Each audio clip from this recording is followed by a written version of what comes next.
Boa tarde, pessoal. Tudo bem com vocês? Sejam todos bem-vindos à nossa última aula de ciências do sétimo ano. Hoje a gente vai tratar sobre um assunto bem legal, bem simples, de fácil compreensão, do cotidiano, coisas que a gente vê no nosso dia a dia mesmo. E a gente vai falar hoje sobre as placas tectônicas e a formação dos continentes. O que é que uma coisa tem a ver com a outra, professora? Tem tudo a ver. A gente tem nosso planeta Terra lá, lindo, maravilhoso. Nós temos os continentes formados. Mas como será que esses continentes se formaram? Justamente pelas movimentações das placas tectônicas.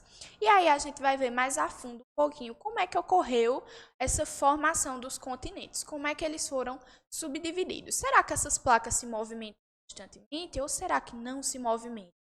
Às vezes a gente sente as movimentações e às vezes não sentimos, porque elas se movem poucos centímetros ao longo do tempo, ao longo dos anos, tá certo, pessoal? Mas aí a gente vai ver detalhadamente por que isso acontece e como é que houve a formação dos nossos continentes, tá certo?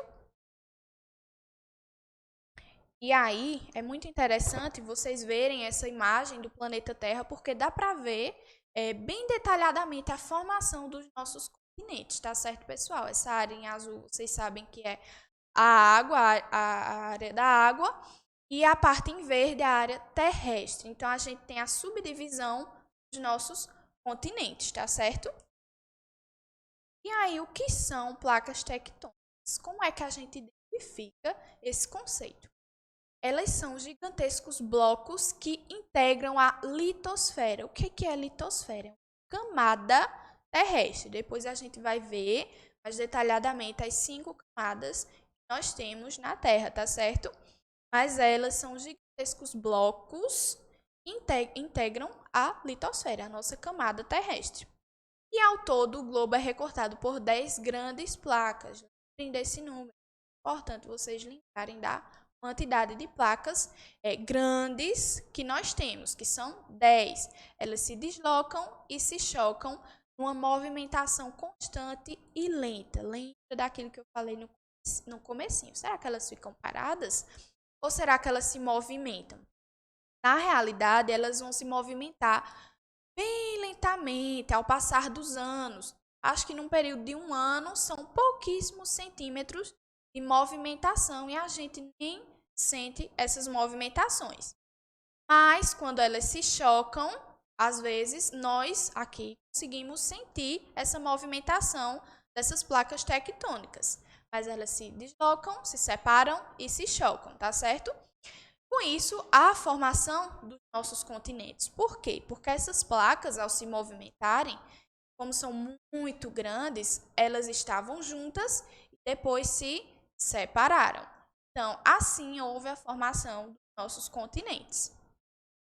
E aí, as regiões próximas à borda dessas placas são sujeitas a terremotos e atividades vulcânicas, ou seja, aquelas localidades que estão muito próximas às bordas dessas placas sempre vão ter atividades vulcânicas e são mais susceptíveis a terremotos.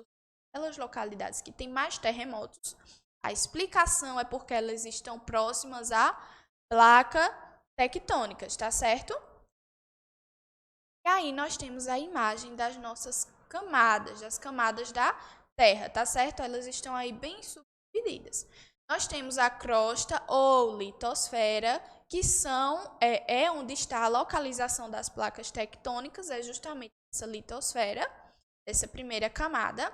Nós temos a astenosfera, o manto inferior, o núcleo interno e o núcleo externo. Então, é bom vocês lembrarem e analisarem essas camadas, porque vocês vão saber a localidade de cada coisinha subdividida na nossa crosta terrestre, tá certo? Mas lembrem-se que as placas tectônicas estão localizadas na crosta ou litosfera, mas a gente utiliza muito crosta terrestre, tá certo? Essa nomenclatura, as duas são a mesma coisa, a mesma definição.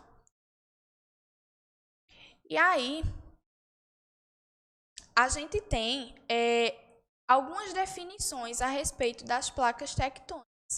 Elas sustentam os continentes e oceanos, ou seja, por baixo do oceano, por baixo dos continentes, nós temos as placas tectônicas, que sempre estão em movimentação. E elas flutuam sobre o manto líquido. Como assim? Abaixo das placas, nós temos o manto, justamente o magma. Magma, aquele que sai do vulcão, é justamente abaixo das placas tectônicas que estão localizadas esse manto, se deslocando apenas alguns centímetros por ano. Daquilo que eu falei, que ela se movimenta bem lentamente, ou seja, se desloca pouquíssimos centímetros ao longo de um ano. Por isso que a gente não sente. Só sente, geralmente, a localidade que está próxima das bordas, ou seja, da divisão entre essas placas. E é muito interessante, porque uma placa fica por baixo e a outra fica por cima. Quando elas se movimentam, o continente que está ali próximo vai sentir esses abalos sísmicos, tá certo, minha gente? E aí já se sabe que grande parte das mudanças na crosta terrestre é causada pelo movimento dessas placas, ou seja, mudanças de localidades ao longo de milhares de anos foram causados justamente pela movimentação dessas placas. E aí nós temos os movimentos relativos a essas placas. E eles são apresentados pela litosfera, que é aquela camada que a gente tinha falado anteriormente. E eles são chamados de movimentos tectônicos. São os movimentos que essas placas vão realizar. Nós temos a orogênese, é um movimento horizontal, que provoca o aparecimento de cadeias montanhosas por baixo e outra por cima. Quando o movimento é horizontal, vai aparecer cadeias montanhosas. E nós temos a epirogênese, movimento vertical, que provoca o surgimento e o rebaixamento de porções da litosfera pelo vulcanismo e pelos abalos sísmicos, tá certo, pessoal? Então, nós temos esses dois tipos de movimentos. Orogênese horizontal, formando as montanhas, e o vertical, como tá um para baixo, outro para cima, vai descer, tá certo? E aí nós temos as falhas geológicas, que como vocês podem ver bem explicitamente aí na foto. É justamente uma divisão entre placas, essas falhas que a gente pode ver aí.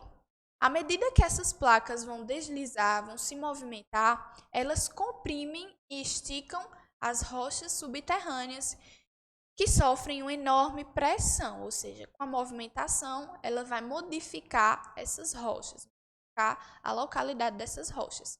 E às vezes a pressão sobre a crosta é tão grande que ocorre uma ruptura, vai se quebrar, como vocês podem ver aí na foto. Os locais onde a crosta se rompe são chamados de falhas, ou seja, esse local onde a crosta se rompeu é chamado de falha geológica, tá certo? É bem fácil de você identificar pelas fotos. E aí a gente tem a tectônica das placas, aí vocês veem um esquema bem legalzinho, que eu já tinha falado antes. Fica uma placa por baixo, outra por cima, a movimentação ou uma sobe, outra desce, tá certo? E aí, por cima de uma placa, dessa placa aqui de lado, está justamente o oceano. Vocês podem ver em azul a placa oceânica do Pacífico. Abaixo das placas tem o magma, como eu tinha falado antes, aquele que sai do vulcão. A zona de subdução, que é onde vai ter a movimentação dessas placas. A placa continental sul-americana e o falhamento. Pode ver que ali tem um nome antes também. É quando essa placa vai subir, vai gerar cadeias montanhosas. E aí nós temos as placas convergentes. O que são essas placas convergentes? A pressão, justamente, entre essas placas faz com que uma delas mergulhe da outra, havendo reabsorção dessa área pelo manto. Esse processo permite que o assoalho dos oceanos seja constantemente renovado. Nessa área de contato há intenso vulcanismo e há terremotos, porque, lembra daquilo que eu falei, há sempre a movimentação. Quando há essa movimentação entre essas duas placas e essas bordas, sempre vai haver atividade vulcânica ou áreas levantando ou descendo. E lembra que abaixo tem o magma. Ou seja, quando essa placa desce, ela vai entrar em contato direto com o magma, tá certo? E vai ter atividade vulcânica também nessas localizações. Aí vocês têm a Cordilheira dos Andes, tá certo, pessoal? Essas áreas montanhosas, elas se localizam na América do Sul. E é uma falha convergente, tá certo, minha gente? É muito legal de se analisar também. Aí nós temos as falhas transformantes. O que são essas falhas transformantes? Durante o terremoto, a crosta terrestre pode se romper, formando uma falha, como a gente tinha visto naquela imagem real primeiro. Aí é só um esquemazinho retratando, mas é a mesma coisa. Essa falha foi tão grande que acabou rompendo a crosta.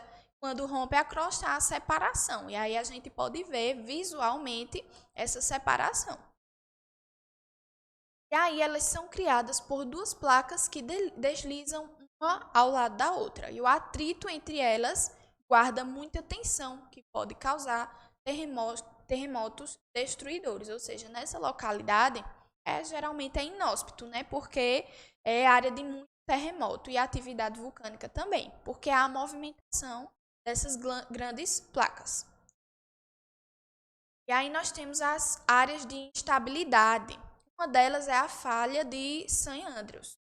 Ela é localizada na Califórnia, nos Estados Unidos, tá certo? Onde se situa a cidade de Los Angeles, e ela se originou justamente da fricção da placa do Pacífico contra a placa da placa norte-americana. Vocês podem ver aí na foto, é uma falha que dá para ver até de cima do terrestre, tá certo? Justamente causada por essa movimentação também. E aí, minha gente, obrigada, viu, pela aula de hoje e até mais.